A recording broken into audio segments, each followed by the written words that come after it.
Deus? Amém. Vamos aproveitar que já estamos de pé e vamos ler juntos o nosso texto. Lição de número, deixa eu achar aqui a lição, número 11 de setembro, né? O nosso assunto é a influência cultural da igreja. Então vamos ler juntos aqui o texto, a leitura em classe, que está no livro de Gênesis, no capítulo 1, do versículo 26 ao versículo 30. Todos acharam? Diz assim a Bíblia: E disse Deus: façamos o homem à nossa imagem, conforme a nossa semelhança, e domine sobre os peixes do mar, e sobre as aves dos céus, e sobre o gado, e sobre toda a terra, e sobre todo o réptil que se move sobre a terra. Versículo 27, toda a igreja junto, vamos lá? Todos juntos. Vocês leiam.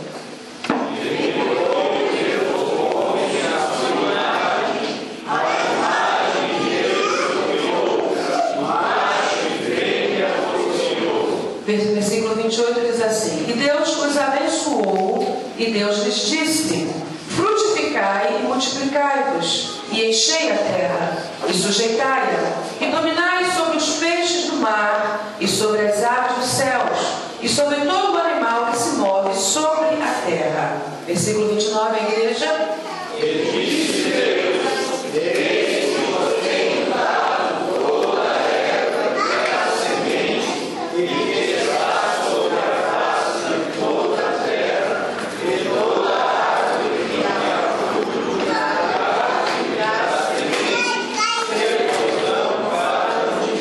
Versículo 30, e a todo animal da terra, e a toda ave dos céus, e a todo réptil da terra, em que há alma vivente, toda erva verde lhes será para mantimento, e assim foi. Quem não está sentados? Obrigada. Muito bem, amados. Nós vamos estudar hoje a questão da cultura. E para que possamos entender o nosso assunto, precisamos, em primeiro lugar, saber o que é a cultura de um povo. O que vem a ser cultura? Nós sabemos que no nosso português, no nosso idioma, uma palavra pode ter mais de um significado. Assim como cultura também, que tem vários significados. Dentre os significados desse vocábulo cultura, está o conjunto de valores de um povo, um conjunto de valores éticos, morais, de valores que uma determinada região, ou um povo, ou uma nação dá a determinadas coisas. E também hábitos e costumes deste povo, aquilo que o povo está voltado a fazer. Isso abrange a linguagem, a culinária, a religião, a forma de vida, a maneira de vida, enfim, é muito abrangente a questão cultural. E nós entendemos que a igreja precisa exercer direta e indiretamente influência sobre a cultura de um povo. Porque a cultura também envolve questões religiosas. A cultura envolve hábitos que precisam ser, muitas vezes, transformados. E às vezes nós aplicamos assim uma expressão, mas isso é cultura. E não apenas por ser cultura deve ser aceito. Existem fatores culturais que podem ser aceitos, que podem ser vividos. E existem fatores culturais que precisam ser transformados. E a igreja está aqui como um agente transformador. Nós não podemos esquecer o nosso papel. Muitas das vezes nós nos omitimos. Nós somos omissos. E achamos que a igreja não pode se envolver com determinadas áreas da sociedade. Quer ver uma questão muito forte nesse aspecto? É quando nós falamos de política. Criou-se uma mentalidade entre o povo evangélico durante muitos anos que a igreja jamais pode se envolver com as questões políticas. Porque nós não podemos nos envolver de forma nenhuma. Preste atenção, existem vários aspectos de envolvimento. Ninguém vai deixar, eu acredito assim, ninguém que tem uma comunhão com Deus, uma intimidade com Deus, vai deixar uma função ministerial, tá? Uma função no ministério eclesiástico para assumir um posto político. Não. Esse tipo de envolvimento não é correto.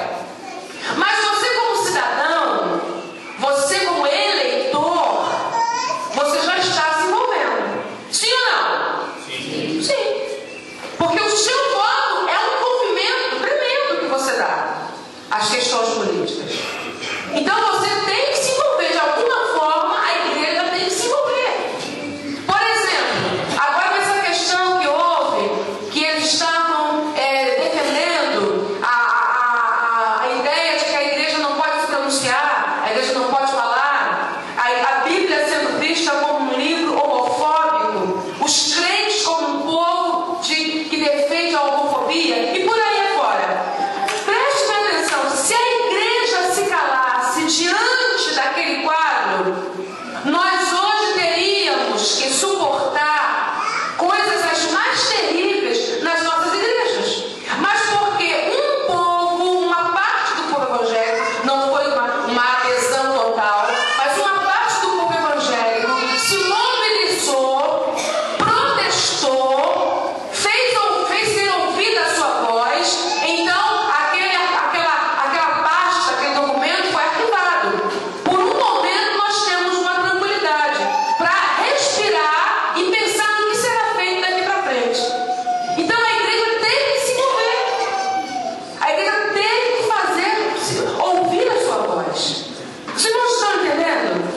Então, se nós simplesmente cruzarmos os nossos braços, se nós simplesmente nos calarmos diante da situação que está a cada dia tornando-se mais caótica, nós vamos viver momentos difíceis. E há quem diga o seguinte: mas a perseguição da igreja virá. Virá. Claro que virá. Ela foi predita por Jesus. Ela virá. Mas isso não quer dizer que eu deva me calar, que eu devo me calar. Não. Enquanto eu puder fazer alguma coisa para mudar a questão cultural, e aí já está envolvendo o mundo, porque em qualquer lugar do mundo que você for, preste atenção no que eu vou dizer agora, em qualquer lugar do mundo que você for, essa questão da homossexualidade tem sido aplaudida, viu? Por autoridades, por governantes, por profissionais liberais, por todas as áreas da sociedade. A homossexualidade tem sido valorizada, aplaudida, reverenciada, respeitada. E a igreja precisa fazer alguma coisa em contrapartida a isso. Nós estamos aqui para influenciar e não para sermos influenciados. Aí está a grande diferença da igreja. A igreja não pode se deixar levar. Ela tem que fazer a diferença. Quem entende, diga amém. Amém. Então vamos à introdução. A cultura, apesar de fazer parte da criação divina, ela foi contaminada pela queda. Vocês sabem que a queda do primeiro casal gerou vários distúrbios, contaminou até a criação. Tudo foi contaminado após a queda. Nada do que temos hoje é da mesma forma como no original, antes da queda.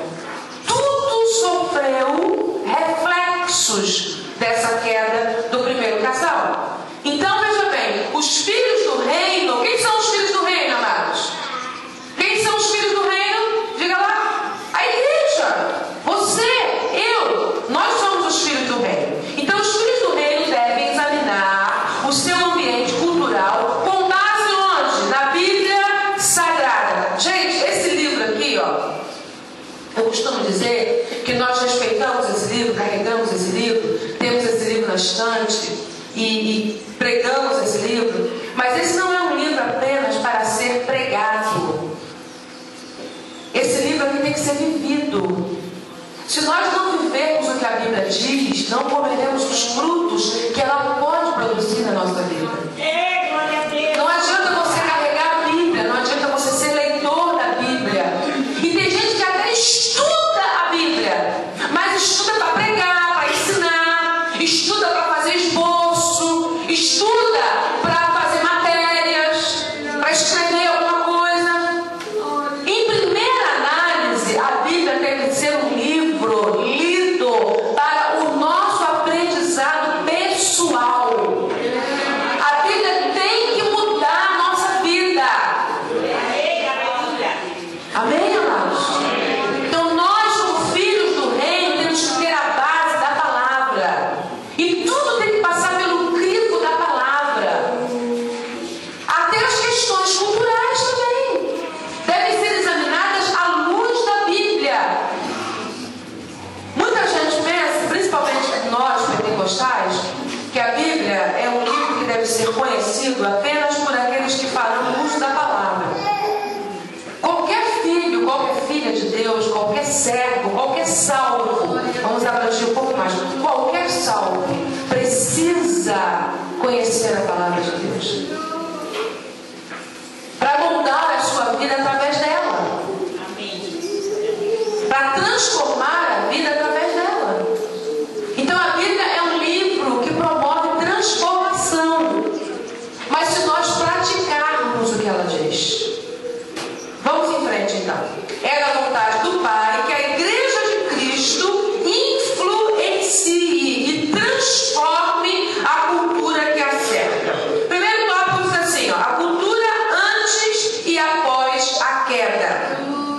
Então vamos entender o que é a cultura, tá? Cultura é, como eu já disse, costume da sociedade humana e produções sociais, viu? O que a sociedade produz. Cada sociedade tem uma cultura diferenciada. Existem questões que são universais e existem questões que são locais. Agora eu pergunto para você, a Bíblia é um livro local ou universal? Universal? As doutrinas bíblicas são relativas ou absolutas? Absolutas. Então, o que é doutrina aplica-se em todo lugar do mundo. Costumes já encaixa em cultura. Então, costume é local, doutrina é universal. Vamos repetir isso? Costume é o quê? Costume é o quê? E doutrina? Doutrina é universal. Viu? E as doutrinas bíblicas são verdades absolutas. Não são afirmações relativas, não. Verdades absolutas. Nós precisamos entender isso. Então, são seus hábitos. A cultura abrange hábitos, comportamento, arte, crença, valores e muito mais, tá? Então, o ser humano ele foi dotado de capacidade para administrar esse mundo. Quando Deus fez o homem, o que Deus disse? Nós lemos aqui na leitura em classe. Deus deu ordem que Adão e Eva dominassem sobre toda a obra da criação. Então eles foram colocados no mundo como dominadores, ou seja, como líderes, como administradores. Eles conduziriam, eles dariam as regras, mas o pecado transformou isso também. Você pode observar que nós hoje tem animais desse tamanho, ó, que a gente fica assustado com ele. Sim ou não? Você vê uma baratinha desse tamanho de 4, 5 centímetros, quando ela for grande, e você sai correndo dela. Não é verdade? Um ratinho assim, ó, põe medo de muita gente. Um sapo. E não era para ser assim. Deus disse, domina. Então é só um exemplo pequeno que eu estou dando de como o pecado afetou a relação do homem com a obra da criação. Viu? Vamos em frente então. Então a nossa cultura deve refletir o quê? O amor, a bondade e a verdade do Pai. Aí nós estamos falando de cultura da igreja, tá?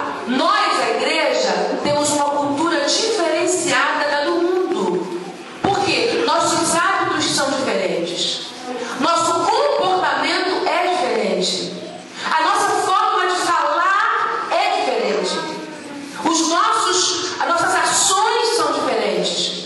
Então toda a cultura da igreja já é um contraste com a cultura do mundo. Quando um pecador, o certo seria acontecer assim, viu? Se não acontece, é porque nós estamos falhando. Quando um pecador entrar numa igreja, ele tem que se sentir numa terra estranha. Ele tem que se sentir num lugar absolutamente diferente de qualquer lugar que ele já esteve.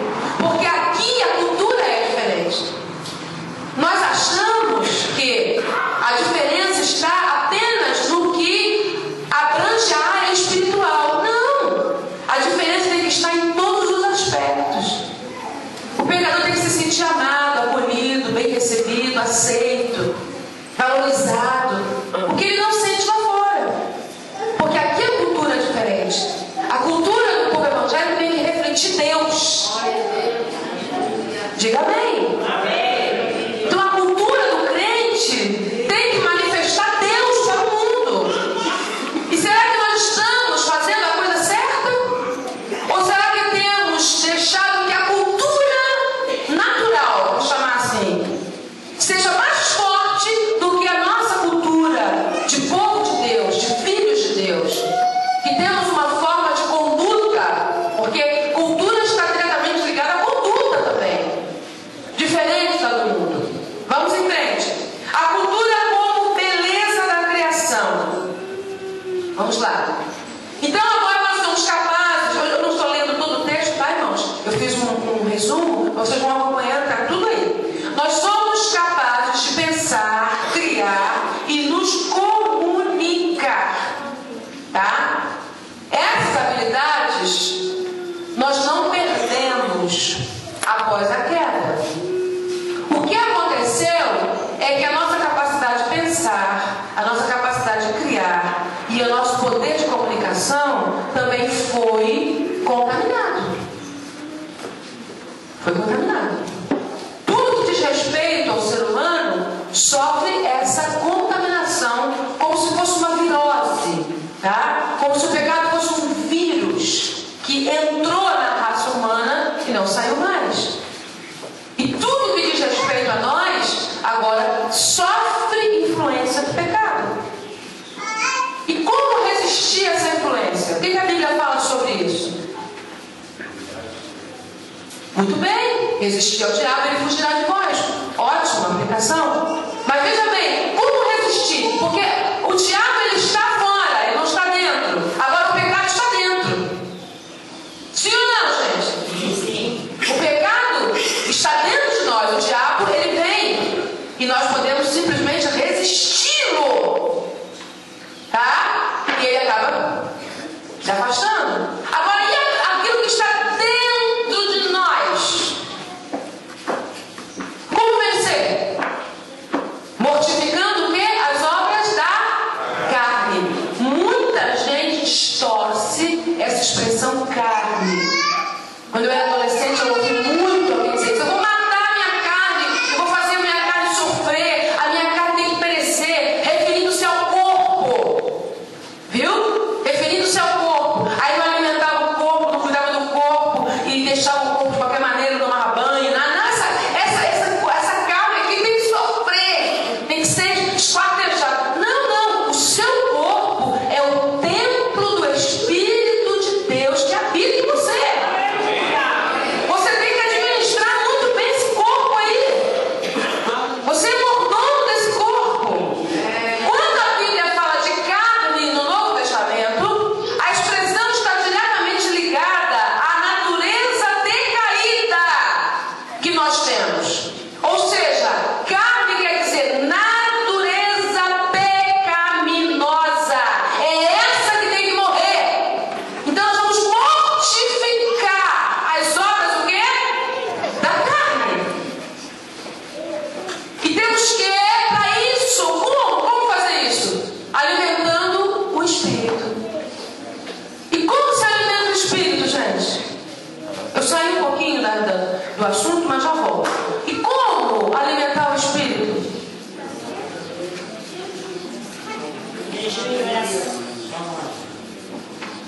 Palavra de Deus. O jejum jejum e a oração te quebranta, te sensibiliza, viu? Prepara o teu coração para a palavra. Agora, o alimento mesmo é a palavra. Amém. Viu? Então, jejuando, orando, vamos colocar na ordem certa. Orando, jejuando, você se torna mais sensível, mais aberto, mais flexível ao Espírito de Deus, que vai agir em você através da palavra. Viu?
nada de Deus.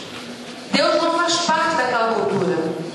Porque todo mundo tem liberdade. Essa libertinagem, essa licenciosidade, essa coisa permissiva que tudo vale, tudo pode, nos torna mais distantes de Deus. Porque quando você sabe que tem alguém tomando conta de você, de certa forma, que tem alguém te observando, você se torna mais policial de você mesmo. Sim ou não, gente? É assim ou não é? Mas quando todo mundo tem liberdade de fazer o que quer, a tendência é nos afastarmos muito mais de Deus. E é o que está acontecendo nos países de primeiro mundo, onde a cultura favorece, até a questão financeira favorece as pessoas a terem acesso a álcool, a droga e a tantas coisas que uma cultura onde o povo é mais pobre, às vezes o acesso a essas coisas torna-se mais difícil. Aí entra o outro lado da moeda. Como o povo é mais pobre, aí a tendência é marginalizar a sociedade, que é o que acontece aqui no Brasil. Os jovens não têm recursos próprios para adquirir as drogas e todo o mal que eles querem adquirir, e então enveredam pelo caminho da marginalidade, que é o que acontece nos países mais pobres. Mas no final, prestem atenção, no final o pecado é o mesmo. A degradação moral é a mesma. E a igreja tem que se posicionar. Nós não podemos ficar presos aqui em quatro paredes, imaginando que o céu, como Pedro, né? Senhor, vamos fazer uma tenda aqui em cima, está tão bom aqui, viu? A coisa aqui está tão gloriosa, está tão maravilhosa, vou fazer uma tenda para ti, para Moisés, para Elias, vamos ficar por aqui, isso aqui é o céu. Jesus permitiu isso, sim ou não? Sim ou não, gente? Não. Por quê? Porque muitas outras vidas precisavam ser alcançadas e a igreja precisava se mobilizar. Ao invés de uma tenda num lugar de glória, o que Jesus permitiu que acontecesse com a igreja após a sua ascensão? Muita perseguição. E através da perseguição, o que aconteceu? Despertamento e expansão. Eles tiveram que sair cada um para um lado, e essa mensagem do Evangelho foi levada, transformando culturas também.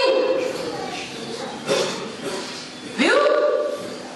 Porque a dispersão da igreja trouxe a expansão do reino.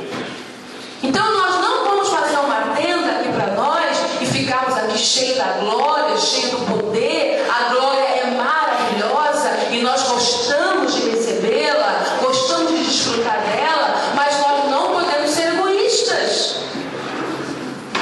Nós não podemos, nós temos que levar essa cultura de vida que nós temos para as outras culturas.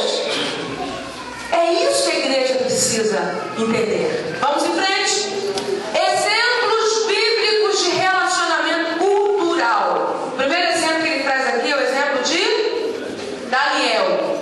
O império de Babilônia era singular em belezas artísticas, arquitetônicas, literárias e científicas. Nesse contexto cultural, então, achava-se quem? Daniel, dotado de fé consistente e de profundo conhecimento da lei. Olha que coisa linda! Quer ter muita fé? Quem aí quer ser uma pessoa de fé grande? Se é possível termos uma fé grande. Todos nós queremos, né? Precisamos conhecer o quê? Voltamos ao mesmo ponto. Não tem como sair dele. Como se adquire fé, gente? A fé vem pelo e ouvir pela. Então tá aí, ó. Vamos repetir isso. A fé vem e ouvir pela palavra de Deus. Então, Daniel tinha uma fé consistente. Eu gostei dessa palavra aqui que o comentarista botou. E ele tinha conhecimento profundo da lei de Deus, que é o quê? A palavra de Deus. Então, o conhecimento da palavra nos enche de fé, gente. De fé.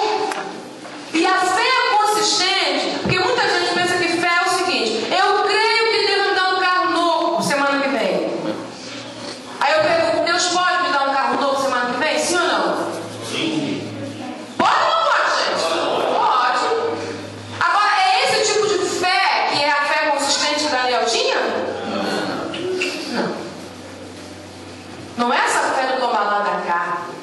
Porque, infelizmente, nos últimos dias, prega-se só essa fé. Deus vai te dar, Deus vai abrir, né? Deus vai fazer acontecer na tua vida. Quem está hoje te humilhando vai ser humilhado amanhã. Eu fico, às vezes, brava com esse tipo de coisa. Uma fé que faz você sentir desejo de vingança. Será que essa fé é bíblica? O que vocês acham? Olha, quem está rindo de você amanhã vai ter que te aplaudir. Pode crer. É assim ou não é? E há uns anos atrás, na nossa amada Assembleia de Deus, não se ouvia essas mensagens. Você que é um pouquinho mais antigo na Assembleia de Deus, vai concordar comigo, sim ou não? Sim. Não era assim. Não era essa a mensagem que se pregava. Não, elas concordaram comigo, a resposta foi certa, viu? Certíssima a resposta, mas vão ficar inibidos, não vão querer responder mais. Vocês responderam corretamente, tá? Então não era assim que se pregava. Era uma fé que te trazia o compromisso.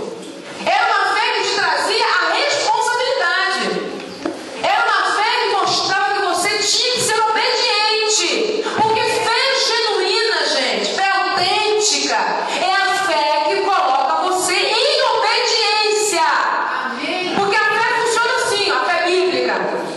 Eu creio que Deus é muito mais poderoso do que eu. Ele é muito superior a mim. Ele é o ser maior. Acima dele não existe outro. Então, acreditando nessa capacidade infinita de Deus, eu voluntariamente obedeço tudo que Ele manda. Porque eu creio na capacidade dele. Amém? Não é a fé de crer que um Deus que pode me dar tudo que eu quero. Não. A fé de que eu devo dar a Deus tudo que Ele espera de mim. Diga amém. É difícil, né? A gente já está um pouco assim, os nossos ouvidos já estão um pouco acostumados com uma mensagem que Deus vai fazer tudo que eu quero.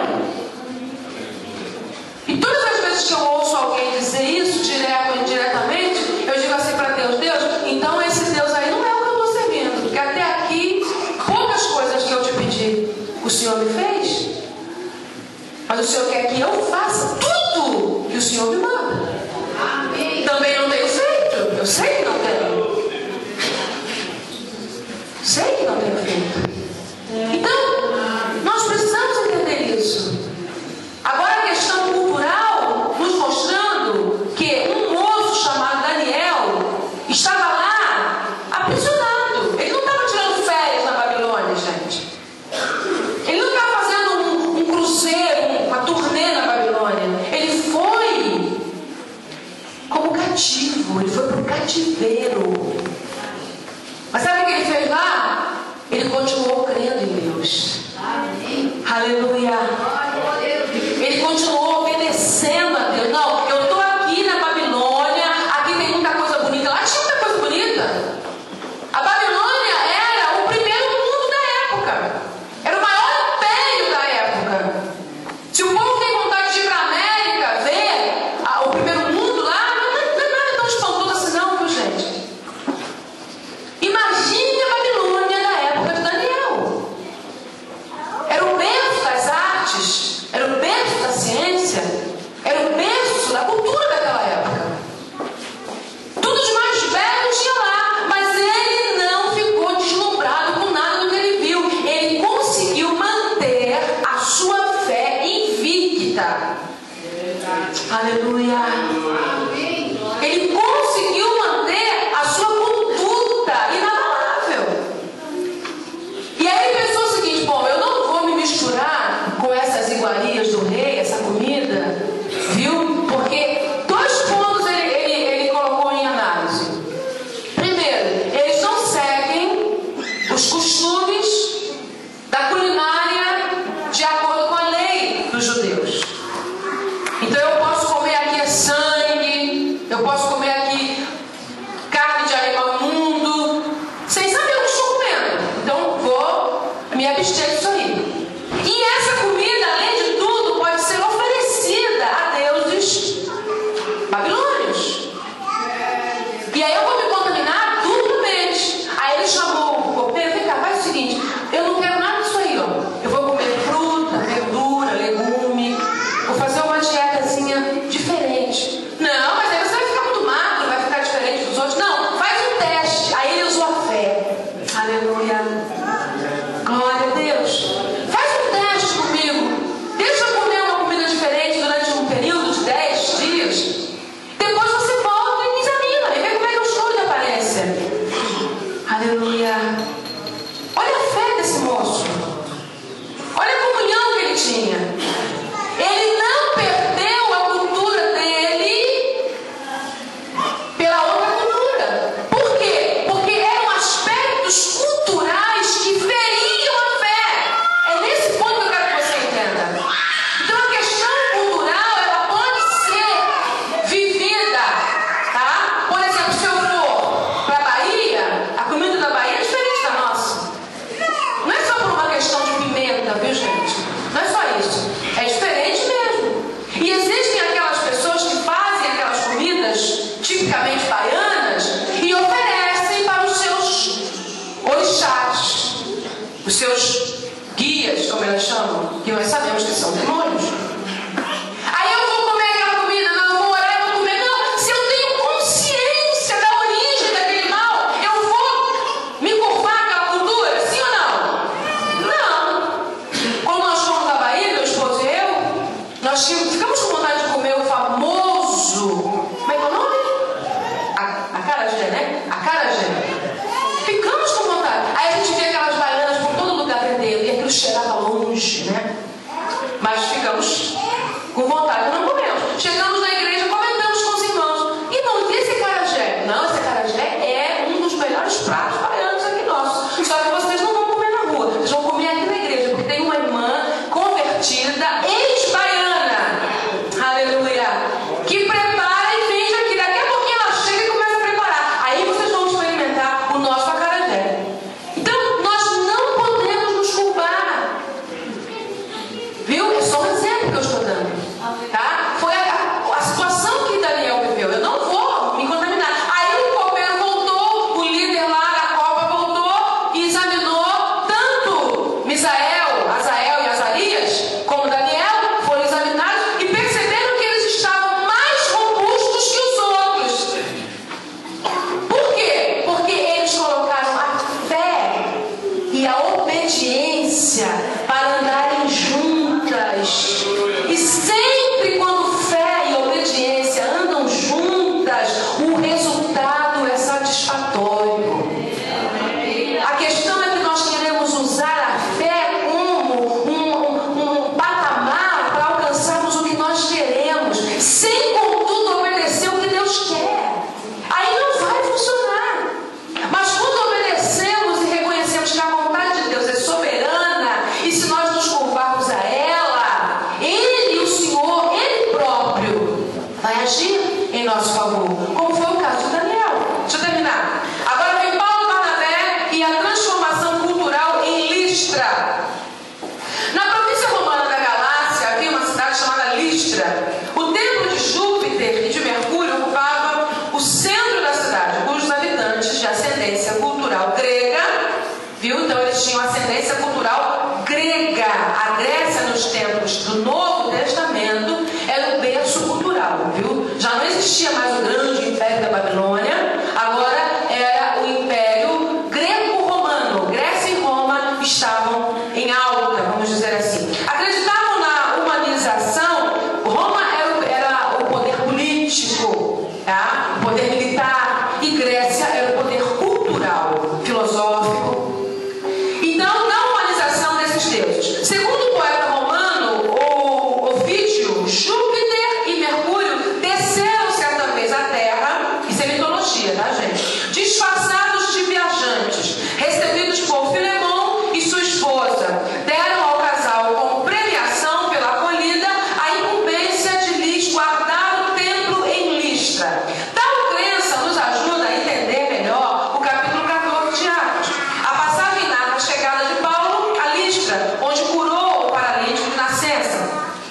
Diante do milagre, os habitantes de Listra foram induzidos a pensar que os deuses achavam-se novamente entre eles. Por isso chamaram então a Barnabé de Júpiter e a Paulo de Mercúrio. Tal fato denota a idolatria que dominava a cultura greco-romana. Todavia, Paulo e Barnabé trataram de corrigir o engano. Assim, contrapuseram o Evangelho de Cristo à cultura pagã de Listra. E ali mesmo estabeleceram uma igreja. Paulo sempre aproveitando as oportunidades, sempre sendo muito oportunista e muito voltado à evangelização. A igreja precisa, por exemplo, hoje, qual é o grande meio de comunicação que o mundo tem, gente? Internet globalizou, né? A internet fez do mundo um só. Aí a igreja, ao invés de ficar criticando a internet, nós sabemos que ela é um veículo de comunicação que pode trazer N prejuízos. Todos nós sabemos disso. Agora, por que não usar este veículo tão potente de comunicação para difundir a mensagem, gente? Por que não? Será que nós vamos permitir que aconteça como aconteceu com a televisão? Que ela chegou no Brasil e a igreja, por ignorância, dizia que era o caixote do diabo, caixote do diabo, caixote do diabo. O que aconteceu? O diabo tomou posse dele mesmo. Agora, para a gente entrar num horáriozinho na TV, a gente tem que pagar uma fortuna incalculável que muitas igrejas não têm acesso. E os que estão lá, como... não vou citar nomes, né? Não é ético. Os que estão lá gastam, às vezes, grande parte do programa que eles têm para pedir doações e depósitos, porque senão ele vai sair de lá. É assim ou não é, gente? Então nós perdemos para quem? Pode falar, não tenha medo não. Quando a gente fala, a gente aprende. Nós perdemos para o diabo. Perdemos. Agora, a programação que vai na televisão, 99% é satânica mesmo. Porque no princípio, quando nós podíamos ter acesso, nós simplesmente cruzamos os braços, fechamos a mão, o coração, fomos veemente inimigos daquilo e o diabo fala, vocês não querem? Então eu quero. Vai ser muito útil para mim. E agora temos a internet. Por que não investir nesse veículo de comunicação ao invés de ficar apenas criticando? Precisamos usar os recursos que temos. Se Paulo vivesse hoje, ele estava, não sei como, mas ele estava na Rede Globo. Eu tenho certeza. Paulo estaria lá. Paulo estaria lá, com certeza. Porque não teve lugar no mundo da sua época que ele não foi. Ele teve ousadia. Sabe por quê? Porque ele sentia o peso da responsabilidade. Paulo sozinho mudou o mundo da época dele no que tange evangelização. Então, se ele vivesse hoje, ele estaria lá. Pense nisso. Vamos em frente. Onde nós paramos? Terminamos aqui, né? Agora vamos para a conclusão para me terminar. Evangelho e cultura. Jesus foi educado na lei de Moisés, participou das festas anuais, frequentou as sinagogas. Então, no que era possível se adequar à cultura, Jesus se adequou. Viu?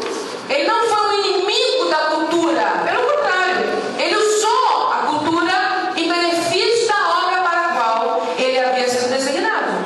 Tá? A cultura só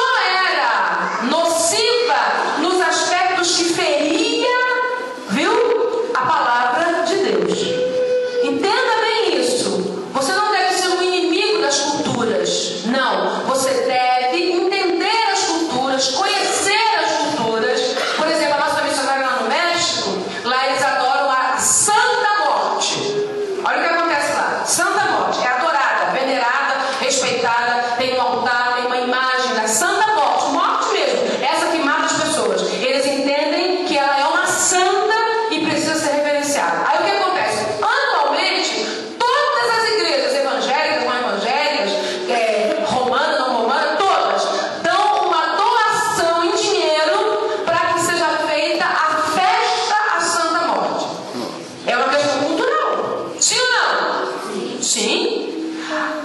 Este ano, o pastor decidiu: não vamos dar um centavo para essa festa. E não deram.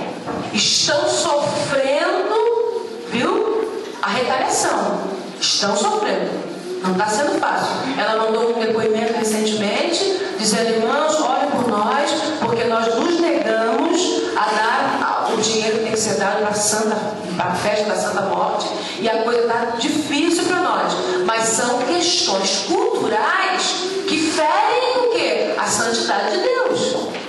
Então isso não pode ser queimado, né? Por causa disso. Porque aí o que aconteceu? Quando o pastor dela disse não, outras igrejas também aderiram. Claro, né? E aí algumas foram queimadas e estão sofrendo. Mas é um sofrimento por uma causa o quê? Justa. Não é verdade, irmãos? Uma causa justa. E é um ponto cultural que não pode ser aderido pela igreja. Mas existem questões culturais, como nós vemos aqui, que o próprio Jesus aderiu. Ele ia às festas anuais, viu? Ele ia onde era convidado. Ele cumpria toda aquela liturgia, porque a questão religiosa fazia a grande força, tá? Era o grande peso na cultura judaica. Igreja e cultura. Igreja deparou-se com várias questões de caráter cultural. Você se lembra do concílio lá de Jerusalém? Quem se lembra? No capítulo 15 do livro de Atos. A questão era o quê? Quem se lembra? A circuncisão. Aí Paulo ganhou uns gentios para Jesus, né? Conseguiu ganhar uns gentios, que hoje é notícia, quando todo mundo compete. Oh, que bênção, Paulo, que maravilha! Gentios salvos, cheios do poder de Deus, da presença de Deus. Aí um deles fala: agora você tem que dizer para eles se circuncidar. E eles têm que cumprir toda a lei de Moisés para serem salvos. Aí Paulo pulou. E a Bíblia diz que houve uma briga mesmo. Houve uma contenda. E Paulo foi o líder da contenda. Não vou aceitar isso. Porque isso é cultural, tá? Isso é costume. Lembra que nós falamos no começo? Costume é o quê? Local. Doutrina é universal. Não. Eles já aceitaram Jesus. Eles já foram alcançados pela graça. E não tem nada de circuncisão, não. Aí fizeram um concílio, tá? Como se fosse uma convenção. E Pedro tomou a palavra e disse: irmãos, vocês sabem que Deus me levou também para ganhar os gentios, né? Vocês sabem que o evangelho se abriu para os gentios. Agora não é lícito a gente implantar a nossa cultura nos gentios. Aí nesse concílio ficou decidido o quê? O que seria para os gentios, que abrange a nós também, viu, irmãos? Tá? É por isso que nós não podemos ficar pregando o Velho Testamento como doutrina, porque o Velho Testamento são costumes para os judeus. O que ficou para os gentios foi estabelecido nesse concílio. Olha, aos gentios fica determinado o seguinte: eles vão se abster de relações sexuais ilícitas, não vão comer carne sufocada e nem sangue. É isso ou não é, gente? Quem acha aí o versículo e lê para nós, então, para a gente terminar?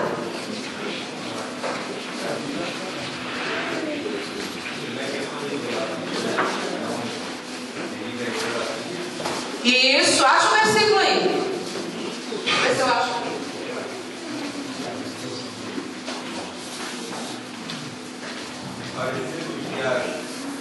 Qual o versículo? Para todo mundo achar?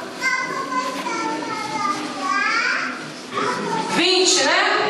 Mas escrever se abstém das contaminações dos ídolos, bem como das relações sexuais ilícitas, da carne de animais sufocados e do sangue. Então, essa foi a determinação para os gentios. Eles não vão precisar se adequar à cultura judaica. Lei de Moisés, cultura judaica. Não, isso é para nós, somos judeus. Tá? Para os gentios foi determinado isso. Eles não vão adorar ídolos, mas não vão se envolver com relações sexuais ilícitas, não vão comer carne sufocada e nem sangue. Essa foi. Então, se alguém disser assim: por que os crentes comem carne de porco? Por que os crentes comem pato? Porque isso, nós somos crentes, nós não somos judeus. Amém? Amém? Nós somos crentes, salvos em Jesus. Não somos judeus. Cultura judaica